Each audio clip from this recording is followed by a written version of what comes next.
Erros de estrutura podem ser corrigidos dentro do próprio arquivo texto. E por que é importante você saber disso? Porque quando você pode ter a opção de corrigir um erro de estrutura, que é dentro do próprio arquivo texto, isso significa que você não vai precisar voltar lá no seu sistema, gerar o arquivo novamente, que dependendo do tamanho do arquivo, ele demora muito tempo para gerar.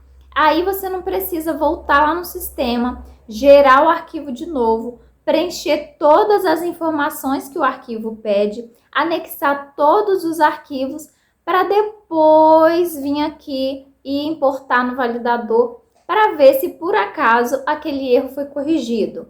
Então, é importantíssimo você saber disso. Agora, peraí, se você não sabe o que é um erro de estrutura, eu já te explico.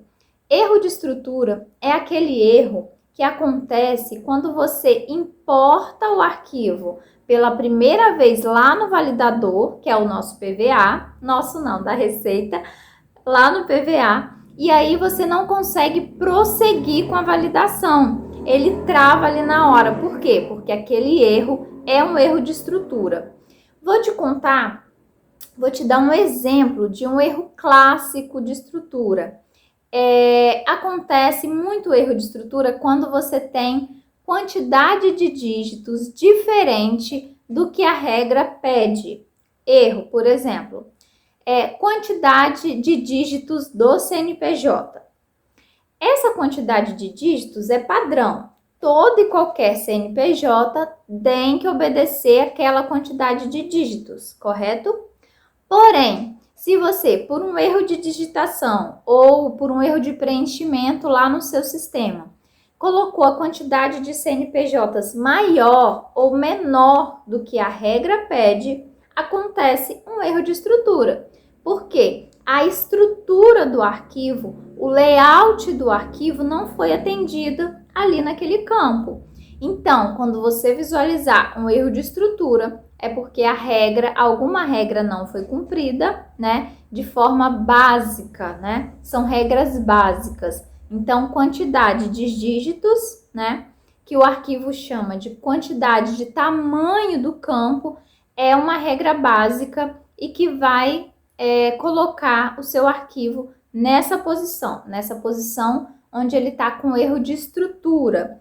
E aí, você pode abrir o seu arquivo texto, que a gente chama de TXT, encontrar, localizar qual é a linha, porque o seu validador, quando ele te mostra que o arquivo está com erro de estrutura, ele também te informa o número da linha que está aquele erro. Você vai abrir o seu arquivo texto, vai localizar através da ferramenta, né, de leitura do arquivo texto, vai localizar aquela linha e vai poder fazer a correção, sem que seja necessário que você volte todo o caminho do processo e gere um arquivo novamente no seu sistema. Mas atenção, se você tem vários erros de estrutura no mesmo arquivo, o ideal é que você não faça essa correção pelo arquivo texto, no próprio bloco de notas. Por quê? Porque aí você corre o risco de estar fazendo alguma alteração no arquivo texto e aí, quando você importar novamente, você pode ter uma crescente desses erros de estrutura, tá? Então, dá para você fazer a correção dos erros de estrutura dentro do próprio arquivo texto. Isso facilita muito o dia a dia.